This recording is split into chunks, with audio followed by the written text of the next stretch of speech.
एक माँ की संघर्ष भरी कहानी। विमल बहुत परेशान था। उसे समझ में नहीं आ रहा था कि वो इस परिस्थिति से कैसे निपटे। वो अपनी माँ को बहुत चाहता था, किंतु उसकी पत्नी और उसके बच्चे उसकी माँ से दूर भागते थे, क्योंकि उसकी माँ की एक आँख नहीं थी, साथ ही उसकी कमर भी 90 अंश पर झुकी हुई थी। वैसे वह अपना काम खुद कर लेती है, किंतु फिर भी वो उसकी पत्नी और बच्चों के लिए हमेशा खटकती है। दादी, आप ऊपर के कमरे में जाओ, मेरे दोस्त आ रहे हैं, विमल के बेटे अखिल ने बड़े बेरुखी से कहा। पर बेटा, मैं तो यहाँ दूर बैठी हूँ, विमल की माँ ने बहुत प्यार से कहा। नहीं, आप उनके सामने मत रहो, वो मुझे चिढ़ाते हैं, अखिल ने जोर से डांटते हुए कहा। क्या हुआ अखिल, क्यों चिल्ला रहे हो? विमल की पत्नी कामिनी ने किचन से आवाज़ लगाई। देखो न माँ, ये दादी यहीं ड्राइंग रूम में बैठी है और मेरे दोस्त आ रहे हैं, अखिल ने शिकायत भरे लहजे में कहा। माँ जी, आप ऊपर चली जाओ, क्यों हम लोगों को लजवाती हो?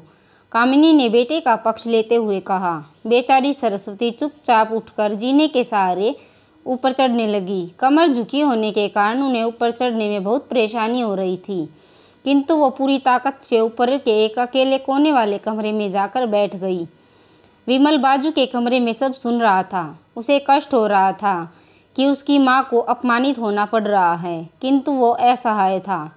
अगर वो कुछ कहता है तो पत्नी और बच्चे उसका विरोध करने लगते हैं। दूसरे उनके तर्क भी सही लगते हैं। चूँकि वो एक प्रशासनिक अधिकारी था, उसका सामाजिक स्तर बहुत ऊंचा था। उसकी ससुराल भी एक ऊंचे घराने में थी, अतः वह चुपचाप इस तरह हर दिन माँ को अपमानित होते देखता रहता। रात को विमल की पत्नी ने कहा, देखो जी, अब कुछ करो।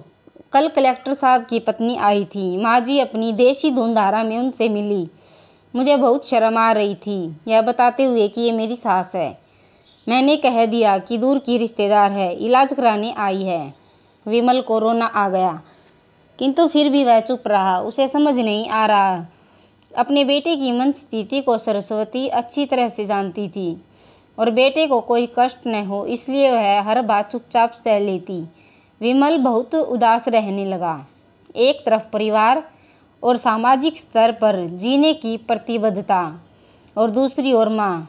आखिर माँ से अपने बेटे की यह हालत नहीं देखी गई। एक दिन उसने अपने बेटे से कहा, विमल, बहुत दिन हो गए हैं, मैं अपने गांव जाना चाहती